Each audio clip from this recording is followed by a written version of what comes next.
जय जगन्नाथ मु ज्योतिर्विद डॉक्टर भवानी शंकर महापात्र आपण मानकु स्वागत जनाऊँगी आपण मानकु प्रणाम करुच्ची। तेबे दर्शक बंधु आसंतु आमे जानिबा इंग्राजी आपणकर 2026 मसीहा मार्च मासटी आपण पई किपरि बीतिबो। मेष ठारू मीन पर्यंत आपण मानक राशि पई इंग्राजी मास मार्च 2026 मसीहा विशेषकर मार्च मास आपण पई किपरि रहइबो। तेबे मार्च मासरे जदि आमे ग्रह स्थिति को देखिबा जो गुड़िक प्रमुख ग्रह देवगुरु बृहस्पति से रही आपणकर मिथुन राशि रे। आपणकर शनि रहिबे मार्च मास सारा आपणकर मीन राशि रे। से भली भाव रे आपणकर राहु रहिबे कुंभ राशि रे एवं केतु मार्च मास सारा रहिबे आपणकर सिंह राशि रे। जदि आमे रवि को स्थिति देखिबा ताले रवि आपणकर कुंभ राशि रे मार्च 1 तारिख रु आपण मार्च 14 तारिख पर्यंत कुंभ रे रहिबे एवं मार्च मासर 15 तारिख रे जो आपणकर संक्रांति पड़िबो मीन संक्रांति। मीन राशि को रवि जाउथबारु ताको कहबा आमे मीन संक्रांति जदा मास तदा रवि। तेणु मीन संक्रांति अर्थात 15 मार्च रे रवि चलन हेबे कुंभ रु आपणकर मीन। से भली भाव रे आपणकर मंगल कुंभ राशि रे बुध कुंभ राशि रे राहु सहित युक्त होइक रहिबे एवं आपणकर 14 तारिख पर्यंत रवि सहित युक्त होइक रहिबे। 15 तारिख पर ठारू रवि आपणकर शनि एवं शुक्र सहित युक्त होई मीन राशि रे रहिबे एवं शनि शुक्र आपणकर मीन राशि रे मास आरंभ रु रहिबे। जानिबा कन्या राशि व्यक्ति विशेष को पाई मार्च मास 2026 मसीहा इंग्राजी मसीहा मार्च मास 26 मसीहा मार्च मासटी किपरि बीते। कन्या राशि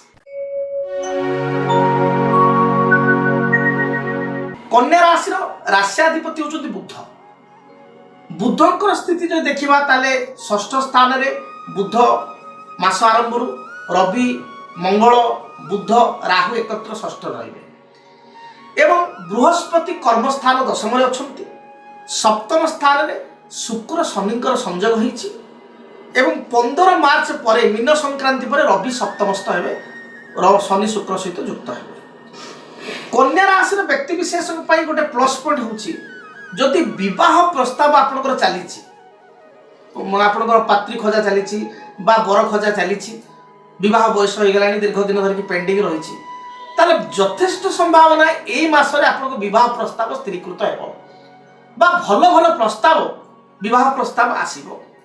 जदि आपनको संतानकर पुत्र बा कन्याकर भाई भौणीकर कन्या राशि ताहले तांकर मध्य विवाह संयोग बा प्रस्ताव संयोग आसीबो। एपरि कि जो राशि पिला हेले मध्य जदि संतानक क्षेत्र रे आपण संतानकर विवाह क्षेत्र रे मांगलिक कार्य क्षेत्र रे ए मासटी निश्चय शुभ फल प्रदान करिबो।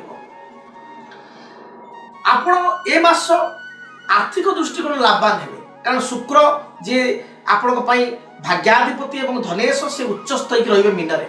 एवं शनि युक्त हेबे जोगकारक सहित युक्त हेबे। तेणु समस्त अधा अधूरा कार्य को आपण ए मास रे पूर्ण करिवे। आपणकर जदि किछि सेल्स टार्गेट अचीव थाए बा चाकरी किछि आपण टार्गेट दिया जाय थाए ताकू इजीली आपण अचीव करिवे हस खुशी सहित अचीव करिवे बा पूर्व मास मानक एमती भल काम करते ए मास बहुत कम वर्क रे आपण टार्गेट फुलफिल हो जिवो कन्या राशि हेते। तेणु जदि कन्या राशि ताला आपण कर्म क्षेत्र को लेकरी टार्गेट अचीवमेंट को लेकरी लक्ष्य स्थल को लेकरी आदो टेंशन होतो ना। से भली जदि आमे विचार करिबा आपणकर पारिवारिक जीवन दाम्पत्य जीवन बहुत भल रे बीतिबो। पत्नी को सहित बुझामणा अभाव थिले बा मनोमालिन्यता थिले ता दूरीभूत हेबो। आर्थिक दृष्टिकोण कन्या राशि व्यक्ति विशेष मास सारा लाभवान हेबे एवं आपण को मु कहिबी ए जो मार्च 1 रु मार्च 14 टिके अधिक खर्च आपण रही पारे खर्च प्रति टिके नियंत्रण रखंतु। मात्र 15 मार्च रु मार्च 31 मध्य किछि सेविंग्स करिवे किछि अर्थ और आपण पाकु हाथ को आसीबो। को मान को जदी बाकिया देथिबे हाथ उधारी देथिबे बिजनेस रे जदी किछि पैसा ब्लॉक हेकि थिबो ताल ताकु मध्य आपण पाई परिबे। दूरस्थान भ्रमणर जोग रही तेणु बंधु गृह को यात्रा विशेष करी ए मासरे देखिए आप 3-4टी रिलेशन भितर बंधु बांधव भितर आप मांगलिक कार्य आप एटेंड करेंगे आउ 14 तारीख 15 तारीख भितर किसी अधिक आप खर्चा तो पारते ए बह व्रत मांगलिक कार्य नहीं क्या किसी उपहार देवा नहीं तेणु एगुड़ी को आप एटेंड करेंगे कौन सभा समिति आप योगदान करेंगे कौन आवार्ड बा आपन को किसी प्रतिष्ठा आपन को मिल पारे एवं बहुत भोजी भात आप योगदान करेंगे ये मास एवं आपण को पाई मु कहबी जदि व्यवसाय ताले निश्चय बिजनेस आपन स्थिति भल आसो किसी नुआ अपॉर्चुनिटी आप पाइबे कर्म क्षेत्र में आपन को पदोन्नति होवार कन्या राशि व्यक्ति यथेष्ट संभावना रही बा इप्सित स्थान को बदली होवार मध्य संभावना रही अछि प्रतिकार कौन करेंगे प्रतिकार स्वरूप भगवान विष्णु को आप पूजा करंतु लक्ष्मी नारायण को आप प्रत्येक दिन पूजा करंतु बा लक्ष्मी नारायण गोटे फोटो रखंतु एकाठी बसते माँ लक्ष्मी नारायण महाप्रभु लक्ष्मी नारायण पति पत्नी एकत्र बसी पूजा करंतु देखिए जहाँ भी बाधा विघ्न रही दूरीभूत हो तेरे दर्शक बंधु मार्च मास इंग्राजी मसीहा 2026 मसीहा मार्च मासर स्थिति आपण को राशि केते दूर ये फल बा प्रेडिक्शन सत्यासत है निहाती आप कमेंट बॉक्स रे आप जणाइबे चैनल को दया करी आप सब्सक्राइब करंतु लाइक करंतु नुआ नुआ ज्योतिष शास्त्र संपर्कित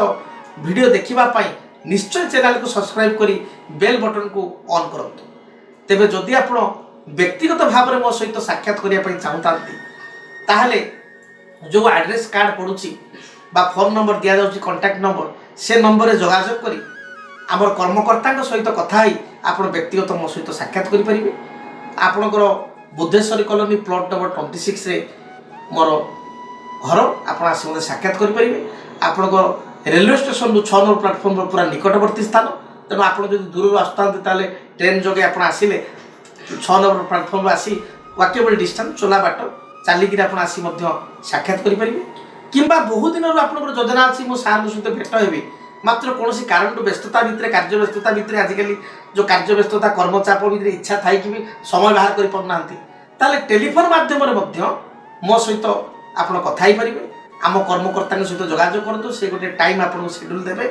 आप अपार्टमेंट नहीं टाइम शेड्यूल पूरा 45 मिनट 1 घंटा आप मो सहित टेलीफोन मध्यम कथा कहींपर जदि आप चाहते निजे आसवाई व्यक्तिगत ताले सामना सामने बसी 45 मिनट 1 घंटा मो सहित आलोचना करें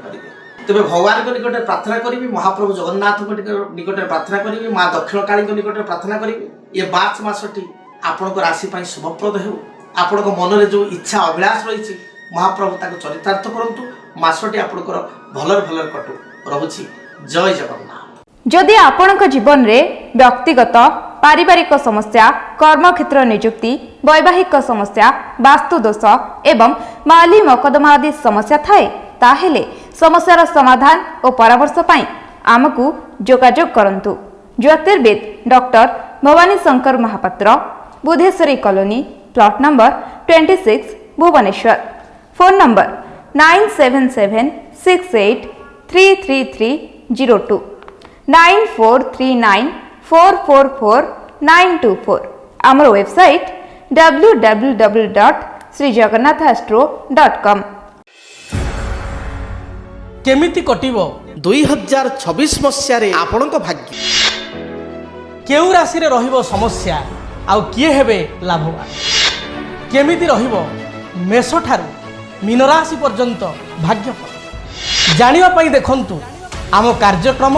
2026 भाग्यफल 2026 मसीह आपणक राशि संपूर्ण भाग्यफल जानिबा पई चैनल को सब्सक्राइब करंतु बेल बटन को ऑन करंतु देखंतु डीटीवी